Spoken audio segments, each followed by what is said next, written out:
The story begins in a classroom where a boy can be seen sitting with his head down. Suddenly, he wakes up, patting the table angrily and loudly exclaims, "Emperor, you are mean." The whole class bursts into laughter, mocking his unusual behavior and labeling him as a daydreamer. They joke about his attempt to write a love letter to Pan Lianlian, the beautiful girl in the class. The boy, Shuhan, realizes something is amiss in his surroundings and starts looking around. It dawns on him that he has been reborn and is back in high school. Looking at his hands, Shuhan notices they are different and turns his attention to an electronic screen displaying the time. It reads 12 noon on April 3rd, just a few hours before the emergence of a phenomenon that will change the world. Shuhan quickly stands up, appearing rushed, when a girl suddenly blocks his path. She holds a letter in her hand and mockingly says, "Stop."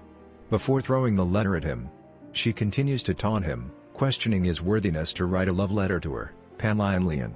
Seeing her, Shuhan remembers his past humiliation when Pan Lianlian's boyfriend, Shi Munqing, and others set him up with a fake love letter, using it to blackmail him for 2 years. Shuhan, pointing his finger at her, mockingly retorts, "Pan Lianlian, I advise you to look at yourself first. You're no different from a stinky fox. Me liking you? Are you kidding?" Pan Lianlian is startled by Shuhan's sudden boldness and feels insulted. The classmates, too, are stunned by his audacity, questioning if he is still the same Shuhan. Pan Lianlian, recovering from her shock, points at Shuhan and asks him what he is talking about, trembling with anger. At that moment, the classroom door opens, and Pan Lianlian's boyfriend, Shi Munqing, enters energetically. Pan Lianlian rushes to him, hugging him tightly and crying as she pleads for his help in teaching Shuhan a lesson. Shi Munqing, feeling his girlfriend's grievance, becomes gloomy and approaches Shuhan menacingly. He stands tall, trying to intimidate him with his large stature and asserts that Shuhan will regret disrespecting Pan Lianlian. Shuhan, looking at Shi Munqing, calls him a waste and mocks his excessive talking.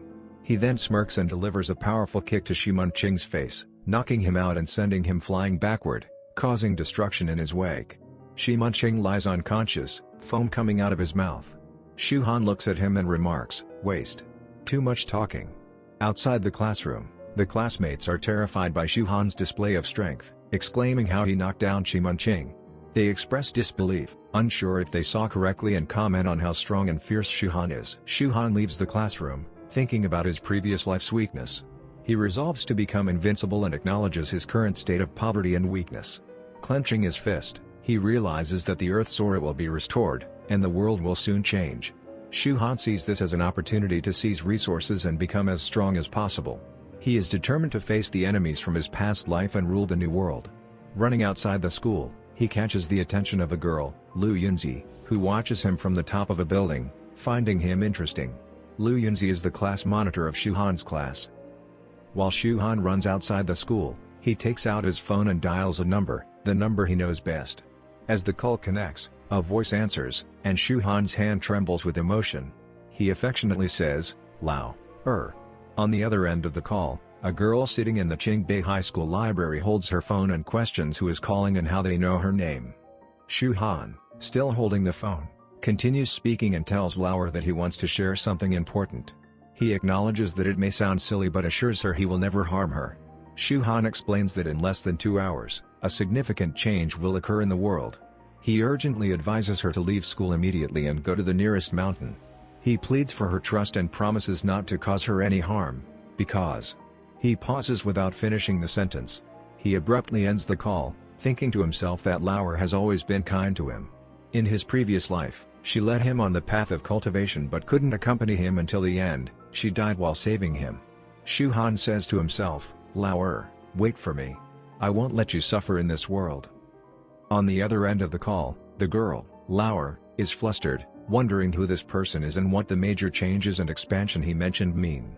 She stands up, placing her right hand on her chest, and contemplates her feelings upon hearing his voice. She questions if she can trust him but decides she must go to Quaibaogan Mountain, which seems to be only an hour away. She thinks to herself, "Looks like I have to go there," and leaves the library.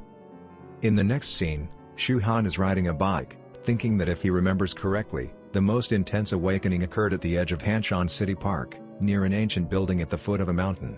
There, he can obtain a 9-leaf lotus and regain his qualifications for cultivation. Shuhan accelerates, breaking the traffic signal, and continues pondering how he regrets letting go of the 7 treasures in his previous life, though the specifics elude his memory as he was an ordinary person without the qualification for cultivation at the time. He vaguely recalls that it led to conflicts among powerful forces and the deaths of countless monks. Upon reaching the foot of the mountain, Shu Han climbs the stairs until he arrives at the ancient building. As he approaches, he is confronted by 5 punks who inform him that Hanshan Park is not open to the public today and is exclusive to Liang Dashao.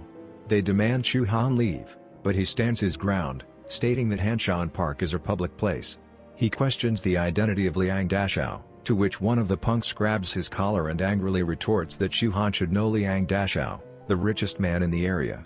Shu Han, infuriated by the punk's actions, tells him to release his collar if he values his life. As Shu Han forcefully grabbed the punk's hand, he exerted his strength and made the punk bend down to his knees, screaming in agony. Witnessing their partner in pain, the other punks rushed towards Shu Han, attacking him.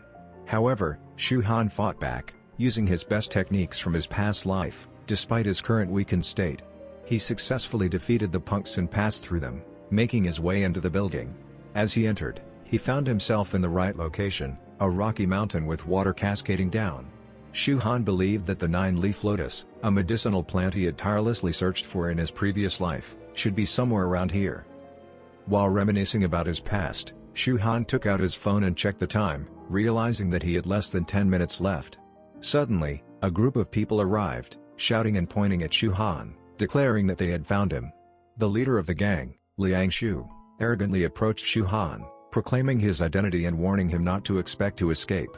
Shu Han recognized Liang Shu and recalled hearing about him in his previous life.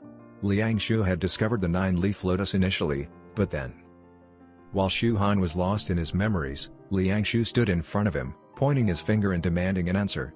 Shu Han, taken aback by Liang Shu's behavior, reached out to touch his face, examining him closely. In his mind, Shu Han questioned the connection between this person and the hero he knew. He asked Liang Shu if he was truly the famous cultivator or merely pretending, as he didn't resemble the hero from his memories. Offended by the question, Liang Shu angrily glared at Shu Han, accusing him of mocking him. The situation took a dramatic turn as black lightning flashed all around, causing the mountain to tremble. The ancient building crumbled, and Liang Shu's gang fled in fear, urging him to hurry. However, Liang Shu remained motionless, watching Shu Han as he walked toward the mountain. At the mountain's entrance, Shu Han sensed the resurgence of aura and realized that the first phase of recovery would last about half a month, plunging the world into chaos and resulting in a high death toll. The Earth's aura would intensify, and lucky individuals might awaken their cultivation abilities or find Lingbao medicine in certain areas. Observing the mountain's continued trembling, Shu Han gazed upwards and began climbing. As he ascended, a vision of a dragon and a phoenix descended from the heavens toward the mountain's summit. Perplexed, Liang Shu failed to comprehend the extraordinary phenomenon unfolding before him. Finally reaching the mountaintop, Shu Han laid eyes on the 9-leaf lotus. He speculated that the aura had just started to recover when the lotus appeared. With the concentration of aura being highest in Hanshan Park, Shu Han intended to obtain the lotus and embark on his cultivation journey. Afterward, he planned to make his way to Jinxi Canyon, located on the city outskirts, as it would be a valuable asset for the initial phase of cultivation. While holding the 9-leaf lotus, an unexpected event occurred, startling Shu Han. He realized that he had not yet awakened his cultivation, and more strangely, he could sense his dantian. Sitting down with the lotus in his hands, he contemplated whether this could be internal strength. Exploring his inner body, he discovered something unusual and exclaimed in realization. Laughing, he declared that he knew what it was his lucky day. Holding the 9-leaf lotus tightly, Shu Han never expected to be reborn in this world and have the opportunity to reach the Emperor's realm. This prospect almost overshadowed his remorse for his past death.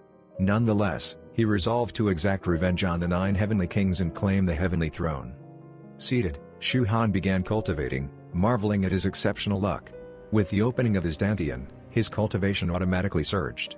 He believed that he might be the fastest person ever to awaken their cultivation. In his previous life, he had seen a list of awakenings that indicated the fastest person achieved cultivation in just 3 days. Suddenly, he sensed something and turned around, discovering 3 fruits emanating a powerful aura. He picked them up, realizing that, without his knowledge from his past life, he might have been deceived by their appearance. He recognized them as extremely rare donghua fruits, which were incredibly beneficial for improving cultivation. In the middle phase, these fruits would have caused fierce battles among cultivators. Shu Han stored the fruits in his inner pocket and couldn't help but consider seizing more sacred objects from Jingxi Canyon. He now possessed enough strength to confront the Shakshuan family. While lost in thought, Liangshu climbed up the mountain, wearing a muffler to wipe the sweat off his face, and pleaded with Shu Han to explain the chaos unfolding in the world. He mentioned a mountain that had suddenly appeared from the ground and dragons flying in the sky. Seeing Liangshu, Shu Han stays silent and gives him the 9-leaf lotus while saying, "You must start cultivating as soon as possible." Meanwhile, Shu Han thinks to himself, "My Dandian has already been awakened, so I only need the donghua fruit. This lotus is now useless to me, and Liangshu doesn't seem to be a bad person. I would better return it to its original owner, the hero of the past who saved thousands of humans." Shu Han jumps and starts flying, saying, "We'll meet again." Liangshu is startled and exclaims, "He's flying? It seems that this world has really changed." After jumping off the mountain, Shu Han descends towards the earth and thinks, "Damn, my jumps are still too low. I need to find a place to absorb the donghua fruit as soon as possible." In the next scene, Shu Han is shown in a hotel room, absorbing the aura of 3 donghua fruits while sitting cross-legged on the bed. He thinks, "Phew, this really helped my cultivation. I'm still in the initial stages, but the aura of these 3 donghua fruits is very rich. I can definitely break through to the intermediate stage." 3 days later, a sudden boom sounds, and Shu Han can be seen laughing while standing and saying, "Ha ha ha. This donghua fruit lost its holy spirit, and it took me 3 days to absorb these 3 donghua fruits." His cultivation strength has finally reached the middle layer of the foundation stage. He holds an energy ball in his hands and remarks, "This body is full of strength right now. Damn, this is comfortable." After finishing everything, he walks outside the room, thinking, "Alright, after solving some problems at the school, it'll be time to go to Jingxi Canyon." In the next scene, while walking inside the school, Shu Han overhears people saying, they heard that there are chaos in various parts of the world. How is the government going to deal with this chaos? He also reads on the internet that many people have started cultivating and gained powers, just like in the comics. Hearing this, another student says, "Changshen? Shut up, that's probably just fake news. But really, I even heard some people in our school have started eating strange fruits. Suddenly, they can fly and change their bodies." Hearing this while walking, Shu Han is stopped by Shi Munqing and his gang, who block his path. Shi Munqing's head is bandaged as he says, "Shu Han, it's been a while since I last saw your weak ass. I thought you ran away. I never thought you would be dumb enough to come back." Seeing them blocking his path, Shu Han narrows his eyes and tells them to f-ck off. Shi Munqing starts laughing and says, "I see you're still as arrogant as ever. Do you think you'll get a lucky punch again? I'll teach you a lesson. This will be the last lesson you'll ever get." Suddenly, a beastly arm grows out of Shi Munqing's arm as he jumps in the air, saying, "Don't f-ck with a cultivator." Shu Han smashes him with a punch, sending him flying. Feeling nothing, Shu Han says, "Don't waste my time." Pan Lionian, witnessing how Shu Han sent Shi Munqing flying with a punch, feels afraid and says, "How can this be possible? They already ate the magical fruit and transformed." She jumps towards Shu Han, saying, "I won't accept this. I'll kill you." Seeing her jumping towards him, Shu Han muscles his palm and fist, saying, "Idiot." He punches her in the face, sending her flying, while saying, "Insects must know their place." He thinks to himself, "They are lucky. They could eat a fruit that can awaken cultivation. Everyone gets different abilities. The most common ability just makes the individual strong quickly, but it has limited growth potential. But even worse is the transformation ability. Overall, it's trash. But there are some lucky people who get extraordinary abilities. In my previous life, I met someone, but unfortunately, he couldn't control his own strength." Suddenly, the building in front of him collapses with a loud bang. The students here are doomed. This monster is extremely fierce, and its sudden appearance has shocked all the students. The monster roars at the students, and in fear, they start running. Everyone is trying to escape, but a little girl is still crying in fear, calling out, "Mom, where are you?" Seeing the monster about to attack the girl, Shu Han starts channeling his energy and says, "This monster dares to hurt humans around me." Just as Lu Yunzi suddenly runs in and saves the little girl, she says to the other students, "Don't be afraid. If I'm here, this monster won't dare to hurt anyone." And this is how the first part of this manhwa ends.